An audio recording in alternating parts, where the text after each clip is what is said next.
Salve, salve, gente boa! Eu sou o professor Euclides, essa é a Escola Teófilos. Bem-vindos a mais uma aula aqui do nosso estudo bíblico. Nós estamos na segunda lição da mensagem do Evangelho de São Marcos. Já tratamos o autor, as peculiaridades do autor do segundo Evangelho. Também tratamos algumas coisas sobre as fontes do Evangelho de Marcos. Então, o autor do segundo Evangelho, discípulo de Pedro, que tem toda uma dinâmica, um evangelho mais enxuto, direcionado para os cristãos convertidos do paganismo. Bom, gente boa, eu quero deixar aqui o meu agradecimento a todos os nossos patrocinadores, de maneira especial, Márcia Aparecida Miguel Zeponi, Ana Lúcia Escapinha, Márcia Aparecida, que tem um centro de orientação teológica existencial, onde se tratam de temas como relações pessoais, relações teológicas, filosóficas, educacionais, onde se tratam de temas como depressão, como o encontrar-se consigo, com a sua fé, com o seu eu, com a sua dinâmica cotidiana da vida, onde se enfrentam problemas cotidianos com o uso da fé, da ferramenta da razão e também com a oração. Bom, gente boa, eu quero também agradecer a todos os nossos colegas, amigos que de maneira anônima nos incentivam a manter sempre este canal de estudo bíblico. A vocês, meu muito obrigado. Bom, gente boa, vamos então à temática de hoje. A temática de hoje, que como digo para quem está chegando agora, que não se inscreveu, se inscreva. Aqui embaixo nas descrições você vai encontrar alguns links. Esses links são do material que foi usado para essa preparação desta aula, também a bibliografia que foi usada. Muito bem. Temática de hoje, a mensagem do Evangelho de Marcos, a boa nova aos pagãos. Bom, primeiro ponto. Como dissemos na lição passada, Marcos escreveu para não-judeus, mas para pagãos convertidos do cristianismo. Convertidos ao cristianismo. E isso se conclui de peculiaridades que nós encontramos no Evangelho. Exemplo, Marcos não vai citar vocábulos aramaicos sem traduzir. Por quê? Porque a língua aramaica ela era de posse dos descendentes dos hebreus, dos judeus. Então, o Evangelho de Mateus, que tem a sua primeira versão escrita em aramaico e depois traduzida para o grego, na sua última compilação, ele é diferente do Evangelho de Marcos, que tem a sua primeira, escrito na sua primeira versão em grego. E esse grego é o dito grego koiné, o grego de uso das pessoas, o grego de comércio.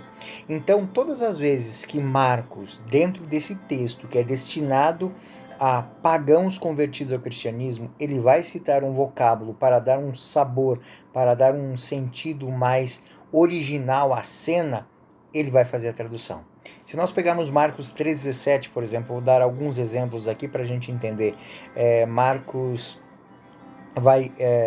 no texto nós temos o versículo 17 do capítulo 3 de Marcos, tem assim: Tiago, filho de Zebedeu, João, seu irmão, aos quais pôs o nome de Boanerges.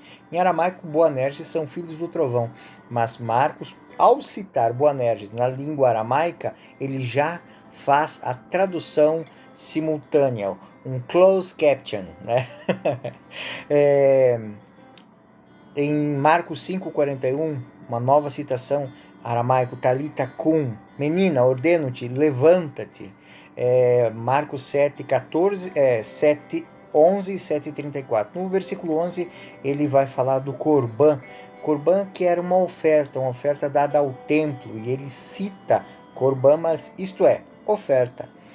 Versículo 34, levantou os olhos ao céu, deu um suspiro e Jesus disse, Éfata, que quer dizer, abre-te. Marcos 10, 46. Chegaram a Jericó e ao sair dali, seus discípulos, numerosa multidão, estava sentada à beira do caminho mendigando. Bartimeu, que era cego, filho de Timeu. Essa é um prefixo, bar.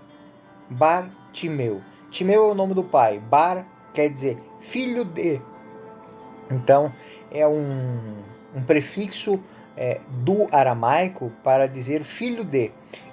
Vamos dar um exemplo. O nome de Jesus, se a gente fosse traduzir do aramaico, seria Yeshua Bar Yosef Ben Zaret. Jesus, filho de José de Nazaré. Então essas expressões Marcos faz questão. Primeiro, para salvaguardar os conceitos próprios que Jesus usou, e depois para dar para não causar problemas de compreensão aos seus leitores ou interlocutores, né? Abá também é citado em Marcos 14:36. Abá é papaizinho, não é simplesmente pai. Abá é papaizinho.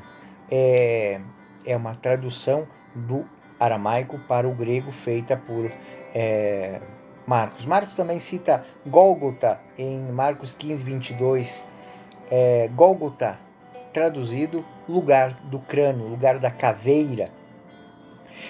Também é muito peculiar em Marcos a explicação dos costumes dos judeus, como se fossem estranhos aos leitores, porque de fato eram. Alguns costumes hebraicos não eram de comum acesso às comunidades a quem Marcos direcionou essa versão da catequese dos apóstolos, o Evangelho de Marcos, tem sua fonte em Pedro, foi direcionado a essas comunidades pagãs convertidas ao cristianismo fora do território de Israel. Então, Marcos 7:13 ele vai falar sobre as questões da higiene religiosa que os judeus tinham. Então, no versículo 3, no versículo 7, 3 seguintes, no versículo 3, ele vai dizer assim: com efeito, os fariseus e todos os judeus apegavam-se a tradições dos antigos. Não comem sem lavar cuidadosamente as mãos. E quando voltam do mercado, não comem sem ter abluções. E há muitos outros costumes que observam por tradição, como lavar copos, jarros e pratos de metal. Os fariseus e os escribas perguntaram-lhe: por que não andam os teus discípulos conforme a tradição dos antigos, mas comem o pão com as mãos impuras? Então, ele está falando sobre a purificação ritual dos hebreus, mas para fazer isso para uma plateia de pagãos, ele tem que dizer por que isso é tão estranho, né? Porque isso lavar as mãos para ele é um rito de purificação, não é simplesmente um ato de higiene corporal. Então, Marcos 14:12 também, ele vai falar, primeiro dia dos ázimos, em que se imola a Páscoa. Então ele está dizendo, para um judeu, é claro, dia dos ázimos é a Páscoa, primeiro dia dos ázimos é a Páscoa, mas para interlocutores que não conhecem as tradições religiosas de Israel, ficaria uma lacuna do que significaria aquilo. Marcos 15:42 era a preparação, ou seja, a véspera de sábado. Ou seja, os judeus, eles guardam o sétimo dia, ou seja, o sábado para eles. Então, já na véspera, ou seja, a partir das 6 horas da tarde da sexta-feira, já é sabá, já é o Shabat hebraico. Então, ele explica isso. Quase todas, também outras peculiaridades que Marcos usa no seu texto, ou seja, o texto de Marcos tem algumas expressões, algumas cenas que são simplesmente omitidas. E o motivo é por quê? Porque são questões referentes à lei de Moisés. Mateus 5:7 existe uma série de prescrições sobre a lei, ou seja, vamos ser bem exatos. O Sermão da Montanha, em Marcos, ele se dissipa em outros locais. Ele não é compilado, porque o Sermão da Montanha é uma legislação nova que Jesus apresenta aos apóstolos, uma releitura da lei de Moisés. Como ele não quer fazer essa releitura para os pagãos, porque eles desconhecem o capítulo 5 e 7, de 5 a 7 de Mateus, ele é omitido. Quase todas as censuras também que Jesus faz aos fariseus e aos escribas, elas não aparecem em Marcos. Por quê? De fato, a fuga de Jerusalém, algumas cenas que são muito próprias da tradição. A fuga de Jerusalém, a saída de Jerusalém no dia de sábado, ela não, assim, não ocorre no sábado, porque no sábado os judeus não caminham muito. Então, ficaria meio que sem sentido isso. É muito interessante. A menção também do sinal de Jonas, ou seja, Jonas que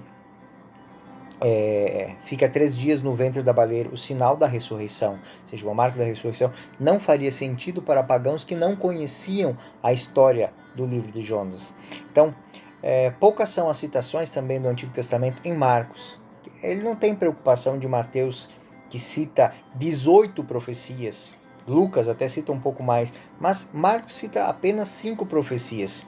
E quando Marcos cita, é porque elas, tomadas ao pé da letra, têm algo a acrescentar à evangelização dos pagãos. Logo mais eu vou falar de uma cena que é muito interessante. Em Mateus fez questão de citar, é a mesma citação, porém em Mateus o texto citado é como assim, o versículo A e B, ou seja, a primeira parte do versículo e a segunda parte. Mateus cita a primeira parte, que fala dos judeus. A casa de oração fala dos judeus. Em Marcos vai falar casa de oração a todas as nações. Isso é o texto de Isaías originalmente. Então isso é muito interessante. Jesus respondeu-lhe: não convém jogar aos cachorrinhos o pão. Isso em Mateus 15, 26, ou seja, não convém jogar aos cachorrinhos o pão dos filhos. Isso se aplicando, seria dizer que os pagãos eram cachorros. Quando Marcos vai fazer a mesma citação, Jesus disse: deixa primeiro que se fartem os filhos, porque não fica bem tomar o pão dos filhos e lançar aos cães. Ele disse a mesma coisa, só que a maneira com que é dita, ela não é agressiva aos pagãos. Não é agressiva àqueles que se convertem do paganismo ao cristianismo, ou seja, eles são considerados filhos tanto quanto são considerados filhos de Deus, os judeus, dentro da dinâmica religiosa deles. Marcos lê primeiramente a dignidade dos filhos, depois ele vai citar os cachorrinhos. Se nós compararmos Mateus 10, 5, sobre a questão a prioridade da evangelização, nós vamos ler assim: estes são os 12, Jesus enviou em missão, após lhes dadas as seguintes instruções: não ireis ao meio dos gentios, nem entrareis em Samaria.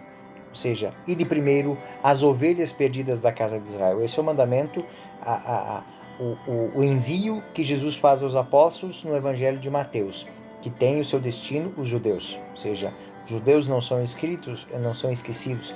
Em Marcos, a mesma cena, ela tem uma dinâmica que é inclusiva, ou seja, designou 12 entre eles, Marcos 3, 14 e 19, essa citação. Designou 12 entre eles para ficar na sua companhia, e ele os enviava a pregar, com poder de expulsar os demônios. E aí ele cita todos os apóstolos que são enviados, e no capítulo 6, 7, vai dizer o seguinte: então chamou os 12 e começou a enviá-los 2 a 2, e dando-lhes o poder sobre os espíritos imundos, e ordenou-lhes que não levassem coisa alguma para o caminho, senão somente um bordão, nem pão, nem mochila, nem dinheiro, nem cinto, como calçado, sandálias, e que se não revestissem de 2 túnicas.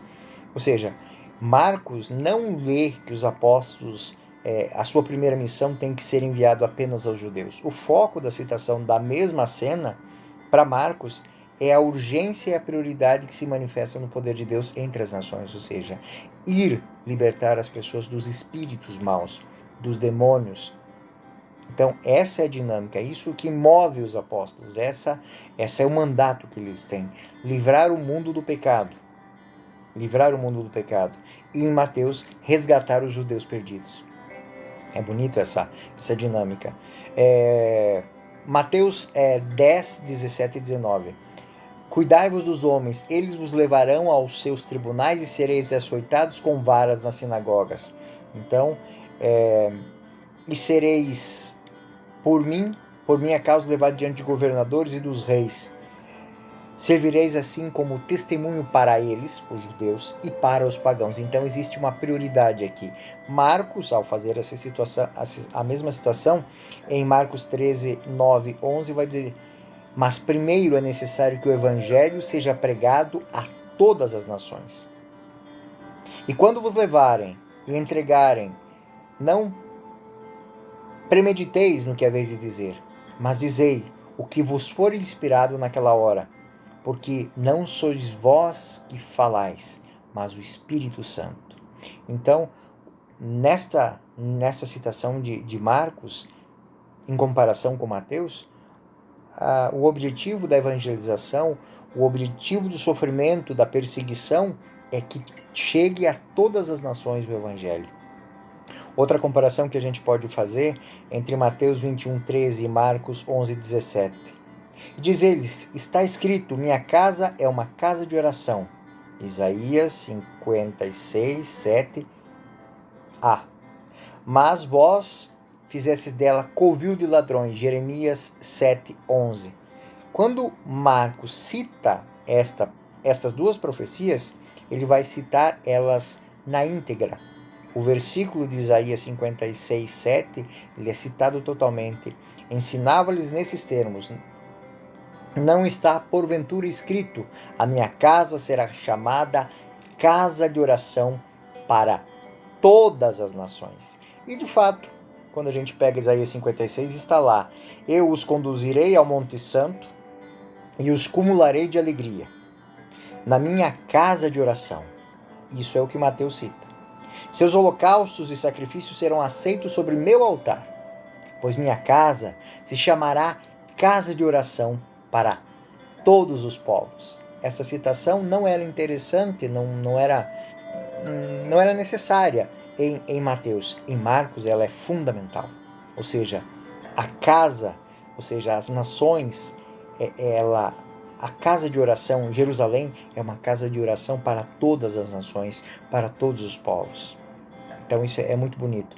Assim, existe incrustado na essência do Evangelho de Marcos, e eu acredito que vocês já perceberam isso, uma universalidade da salvação. Enquanto Mateus, os apóstolos têm como principal missão resgatar as ovelhas perdidas da casa de Israel, o foco da missão dos apóstolos é, em Marcos, universalismo. Ou seja, a universalidade da salvação da igreja incutida. Marcos acentua a necessidade de que a palavra seja anunciada a todos os povos. Enquanto em Israel, existe um restritivo, em Mateus existe um restritivo a buscar os filhos de Israel. Segundo ponto que é muito interessante a gente perceber dentro da mensagem teológica, que tem esse cunho universalista a todas as nações de Marcos.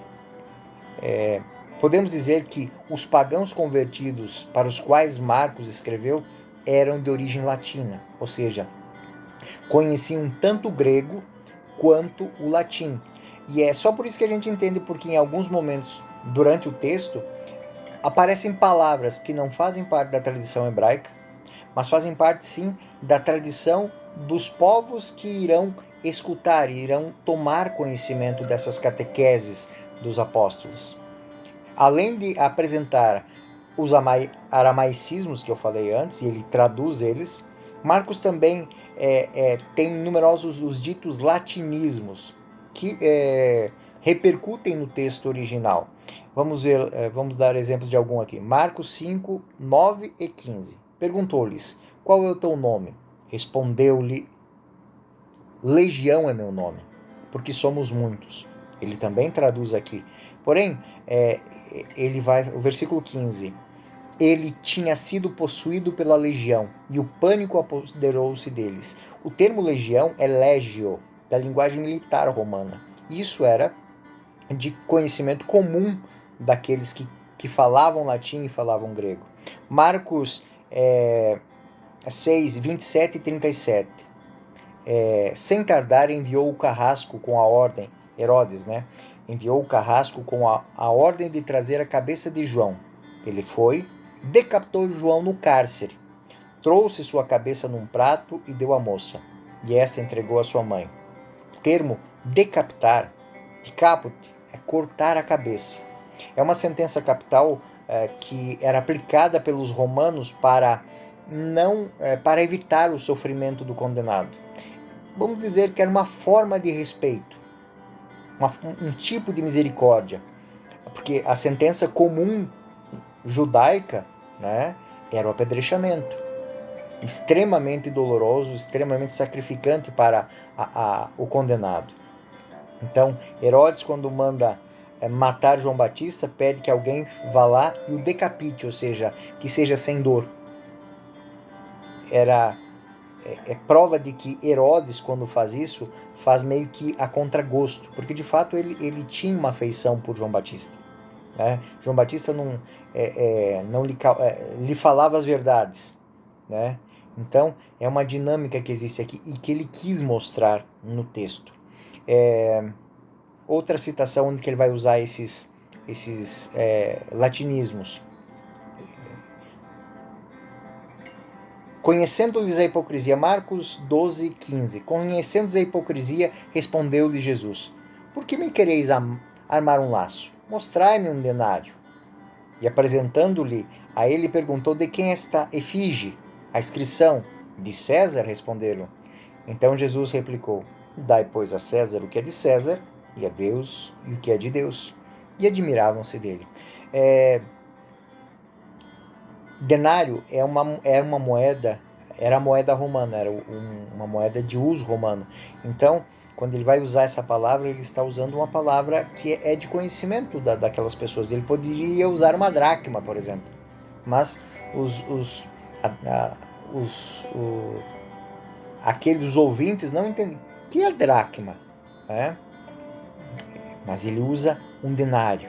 Né? Ele podia usar outras moedas hebraicas, a moeda do templo, né? Mas um shilling, mas não, ele usa isso, ele usa essa expressão. Ele cita também nomes de origem latina, Alexandre, Rufo. Simão Cirineu, por exemplo, em Marcos 15, 21, Simão Cirineu é pai de Alexandre e Rufo. Esse Rufo que São Paulo saúda em Romanos 16, 13. Marcos teria mencionado Rufo ao escrever o Evangelho, com certeza porque ele conhecia Rufo e pertencia a uma comunidade que foi evangelizada por Marcos. Quanto às mensagens de Marcos, podemos afirmar também algumas coisas muito interessantes. Marcos é sóbrio nos discursos, né? Sóbrio, porém é o mais rico em narrativas, porque ele apresenta pormenores. Marcos cita os nomes, as localizações, ele faz isso de uma maneira muito, muito assertiva. Por que ele faz isso? Porque ele quer descrever a cena para que o interlocutor veja o que está acontecendo. Ele é rico em detalhes. Segundo algumas teses, o trabalho de Marcos era aquilo que a gente chama de hoje de agromensor, alguém que está acostumado a descrever o ambiente, fazer mapas, fazer medições de terra. Então, Marcos tem um primor quando escreve, porque ao escrever ele faz a topografia, ele faz são páginas em 3D, podemos assim dizer, ou seja, você consegue ver todos os detalhes, todas as nuances. Embora o Evangelho de Marcos é o mais contido, são apenas 16 capítulos. E nesses 16 capítulos são 637 versículos. Se a gente for comparar com os outros dois sinóticos, Mateus tem 1068, Lucas tem 149 versículos. Então,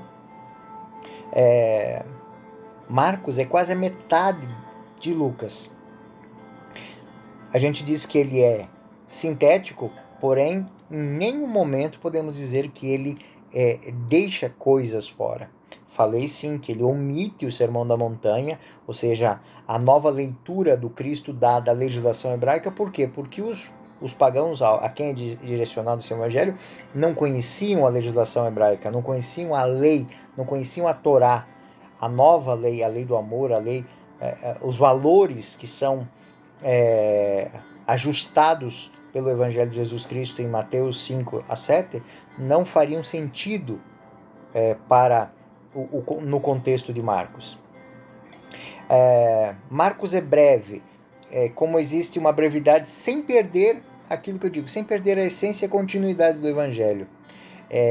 Os 5 grandes discursos de Mateus, Marcos só registra 2. Das parábolas, Marcos apenas tem 3 de 7 parábolas.